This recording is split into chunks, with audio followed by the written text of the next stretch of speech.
Hi everyone, ಬಹು ನಿರೀಕ್ಷಿತ R V ರಸ್ತೆ ಸುತ್ತು ಬೊಮ್ಮಸಂದ್ರ ಮೆಟ್ರೋ ರೈಲು ಯಾವಾಗ ಶುರುವಾಗುತ್ತದೆ ಲಕ್ಷಾಂತರ ಜನ ಕಾಯ್ತಾ ಇದ್ದಾರೆ. ಅಫಿಷಿಯಲಿ ಗುಡ್ ನ್ಯೂಸ್ ಕೂಡ ಬಂದಿದೆ. ಮಾನ್ಯ ಪ್ರಧಾನಮಂತ್ರಿಯಾದ ನರೇಂದ್ರ ಮೋದಿ ಅವರು ಇದೇ ಆಗಸ್ಟ್ 10ರಂದು ನಿಮಗೆ ಅಂದ್ರೆ ನಾಡಿದ್ದು ನಿಮಗೆ ಬಂದು ಉದ್ಘಾಟನೆ ಕೂಡ ಮಾಡುತ್ತಾರೆ. ನಿಮಗೆ ಸಾರ್ವಜನಿಕರಿಗೆ ಯಾವಾಗ ಲಭ್ಯ ಇರುತ್ತೆ ಅಂದ್ರೆ ಆಗಸ್ಟ್ 15 ಇಂದ, ಅಂದ್ರೆ ನೀವು ಇಂಡಿಪೆಂಡೆನ್ಸ್ ಡೇ ಇರೋ ಕಾರಣ ಆಗಸ್ಟ್ 15ರಿಂದ ನಿಮಗೆ ಸಾರ್ವಜನಿಕ ಸೇವೆಗಳಲ್ಲಿ ಲಭ್ಯವಿರುತ್ತೆ ಅಂತ ಮಾಹಿತಿ ಕೂಡ ಬರ್ತಾ ಇದೆ. ಭರ್ಜರಿ ಗುಡ್ ನ್ಯೂಸ್. ಸಾಕಷ್ಟು ಜನ ಕಾಯ್ತಾ ಇದ್ದಾರೆ. ಲಕ್ಷಾಂತರ ಜನ ಐಟಿ ಎಂಪ್ಲಾಯ್ಸ್ ಗಳಿಗೆ ಸಹಾಯ ಆಗುತ್ತೆ. ಮೈನ್ ಥಿಂಗ್, ಜಯನಗರದ RV road to Bommasandra main IT web ಗಳನ್ನ ಕನೆಕ್ಟ್ ಮಾಡುತ್ತೆ. ಸೌತ್ ಬೆಂಗಳೂರು ಪೀಪಲ್ಗಳಿಗೆ ಒಂದು ಭರ್ಜರಿ ಗುಡ್ ನ್ಯೂಸ್ ಅನ್ನೋಕೆ ಇಷ್ಟಪಡ್ತೀನಿ. ಇದರಲ್ಲಿ 16 ಜನ ಬರ್ತಾರೆ. ಬರೋಬ್ಬರಿ 25 ನಿಮಿಷ ಪ್ರಯಾಣ ಮಾಡಿದ್ರೆ ಸಾಕು, ನೀವು ಮೊದಲನೇ ಸ್ಟೇಷನ್ ಇಂದ ಕೊನೆ ಸ್ಟೇಷನ್ ಗೆ ಹೋಗಬಹುದು ಅಂತ ಕೂಡ ಮಾಹಿತಿ ಬರ್ತಾ ಇದೆ. ಇಲ್ಲಿ ಮೈನ್ ಥಿಂಗ್ 3 ಇಂಟರ್ಚೇಂಜ್ ನಿಲ್ದಾಣ ಬರ್ತಾ ಇದೆ. ಹಳದಿ ಮಾರ್ಗ, ಹಸಿರು ಮಾರ್ಗ, ಗುಲಾಬಿ ಮಾರ್ಗದಲ್ಲಿ ಕೂಡ 3 ಮೈನ್ ಇಂಟರ್ಚೇಂಜ್ ರಸ್ತೆ ಕೂಡ ಬರ್ತಾ ಇದೆ. ಇದು ಬರೋಬ್ಬರಿ 9 ಕಿಲೋಮೀಟರ್ಗೆ ನಮ್ಮ ಮಾರ್ಗ ಕೂಡ ಹೀಗಿದೆ ಅಂತ ಮಾಹಿತಿ ಬರ್ತಾ ಇದೆ.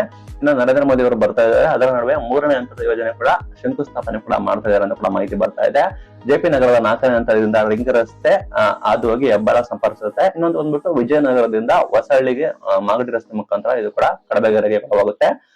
ಇದು ಕೂಡ ಉದ್ಘಾಟನೆ, ಇದಕ್ಕೂ ಕೂಡ ಶಂಕುಸ್ಥಾಪನೆ ಕೂಡ ಮಾಡ್ತಾರೆ ಅಂತ ಮಾಹಿತಿ ಬರ್ತಾ ಇದೆ. ಒಟ್ಟಾರೆ ಜನಕ್ಕೆ ಗುಡ್ ನ್ಯೂಸ್. Thank you.